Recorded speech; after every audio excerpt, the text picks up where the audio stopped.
I want to say, first of all, how impressed I've been with Dayton all year long.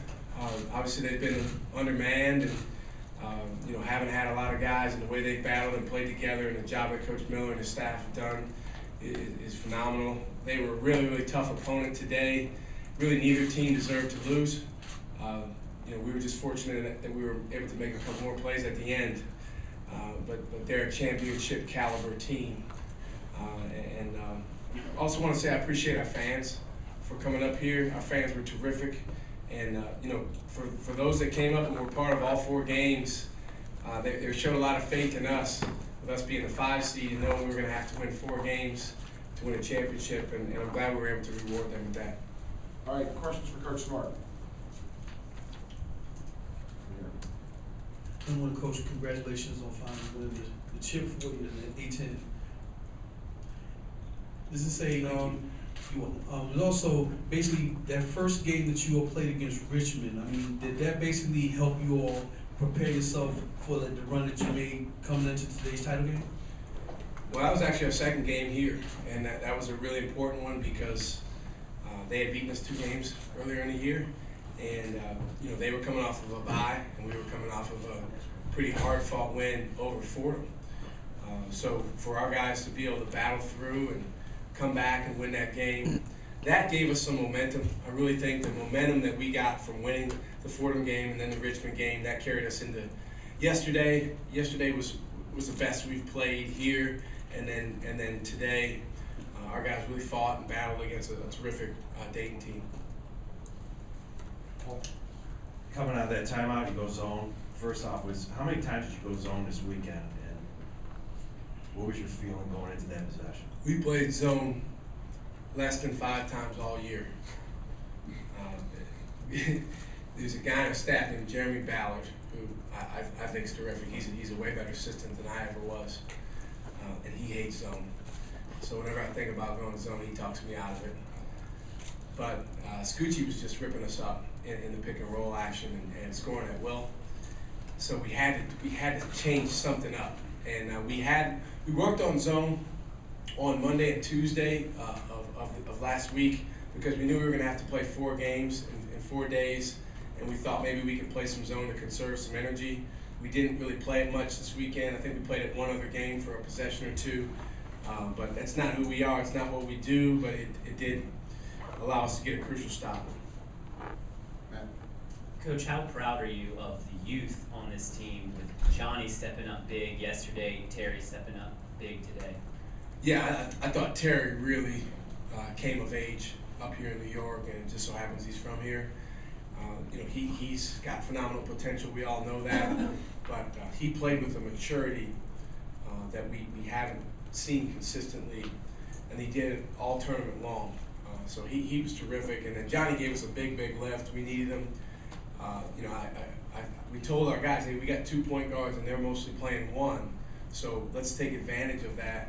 And I thought Johnny at times was able to do that. But again, I got to really mention again how good Scoochie Smith was on really very little rest, and how good he was attacking. Scott. Coach, talk about your first moment with Bree after the win. Well, Bree's a very emotional kid, and he's been through a lot this year. It just really kills him every time that he can't take the court, and his team does take the court. His attitude has been so good, and he's been so great with our guys in the locker room, on the bench. But he gets hit with waves of emotion, and I knew he would after the game, win or loss. And I just told him, I said, we would not have done that. We would not have done this without you. And he knows what I meant. What I meant was, we would not have done this without him after he got hurt. I'm not even talking about what he did on the court, for us, and he's an all-league caliber player. But after he got hurt, there's no way we're able to win this championship without him. Sure. Coach, congratulations, first of all. Thank you. Secondly, you came up here last year, you played St. Joe's in the final, you lost, you seemed a little flat and a little down after that game. The team went into the NCAAs, and again, you were sort of flat playing in that first round. Is this game gonna help you going forward, do you think? It's a different outcome? We'll see. I hope it does. I think not just this game, but really this whole tournament we've had to have a level of resolve and stay together, because all 4 games have been really challenging games. Even the Davidson game yesterday, you know, the final margin was a lot, but at the same time, they made that game really, really hard. So hopefully we can build on that. You mentioned last year. You're right. I didn't think we were in a great place going into the NCAA tournament. I don't think it was so much because we lost to St. Joe's.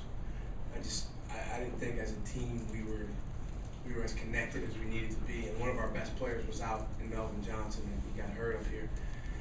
One of our best players is out this year, but hopefully we're more united around each other, and hopefully we can go do some damage. I'm really excited to see what the Atlantic 10 is going to do here in the NCAA tournament, because obviously the league has a great history of success in the NCAA tournament, and there's some very, very dangerous teams in our conference. Ralph?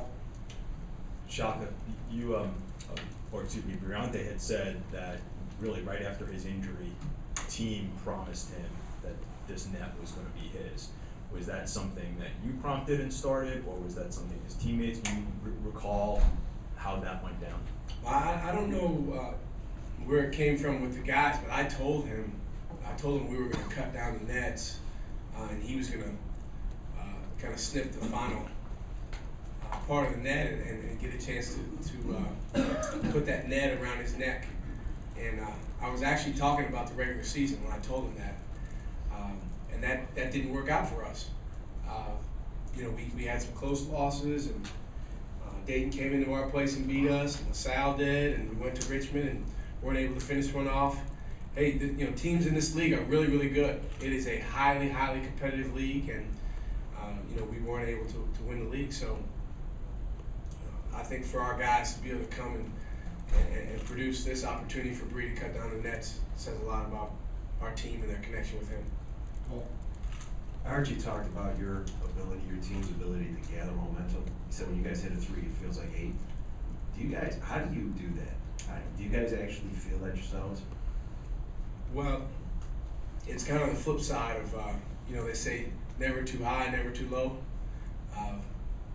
Our team, and it's been this way, I don't know if it's me or the people that we've brought into our program, but we tend to get too high sometimes, and there's been times we've gotten too low. We talk all the time about poise and having poise in response to whatever happens. But I think one of the positives of that is when we do make big plays, our guys get very excited for each other, and it can lead to some momentum. You can't get too high because you got to be focused on the details of the process, and I think the guys did a good job of that today. All right, 2 more questions. In a conference that is vastly improving, how do you continue to be one of the top teams each and every year? Well, I don't even want to think about it now, but it's going to be a heck of a challenge going into next year, because I think the Atlantic 10 it might be the strongest it's ever been next year. I mean, it's pretty scary to look at. You can just rattle off the teams and how many underclassmen they have and how many guys they're going to have returning with Dayton and Rhode Island and GW, and the list just continues. And hopefully our young guys can get better, and we can be really good next year. It's going to be a heck of a challenge. I think in this league, like any other good league, teams beat up on each other. No one just skates through the league undefeated. Teams go through ups and downs. But I think as our conference continues to raise its profile and get big wins in November and December, that only is going to help us, down the stretch. I mean, think about it. The last 3 years, and we've only been in the league 2 years going into this year, Atlantic 10 has received 15 NCAA tournament bids. I mean, that's more than a lot of leagues. So hopefully our conference can continue to get a lot of attention, a lot of media attention. Really appreciate being here at the Barclays, because there's no bigger stage than this. And just glad that our guys were able to pull out the championship today. All right, final question. Coach, can you kind of contrast the feeling where you get to the final and all that effort and you do not win 2 in a row, and what you felt then and what it's like being today, being a part of this? Well, that's a good question. Certainly the goal when you come up here to Brooklyn is to win a championship. We were the 2 seed each of the last 2 years. We really liked our chances. We felt good about our opportunity, but we came up short. And I think in both those games, the other team outplayed us, St. Louis and St. Joe's the last couple of years. The one thing we wanted to fix and do better was have a higher level of resolve and be able to respond within the game. I thought we did a better job of that. Last year when we lost, it's a tricky situation because it's Sunday. You're about to find out who you're going to play. You have to turn the page quickly, and you can't be down about the loss for too long because you got to move on to the NCAA tournament. This year we won. We're extremely excited about the win. You want to cherish championships, and we're so happy about that. But at the same time, again, we got to turn the page. We're going to find out in less than 2 hours who we play, where we're going.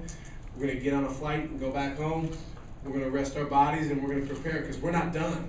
We want to go make some noise. We want to continue this season, and hopefully our guys can learn some lessons from today and apply them wherever we go in the NCAA tournament. All right. Thanks to everybody.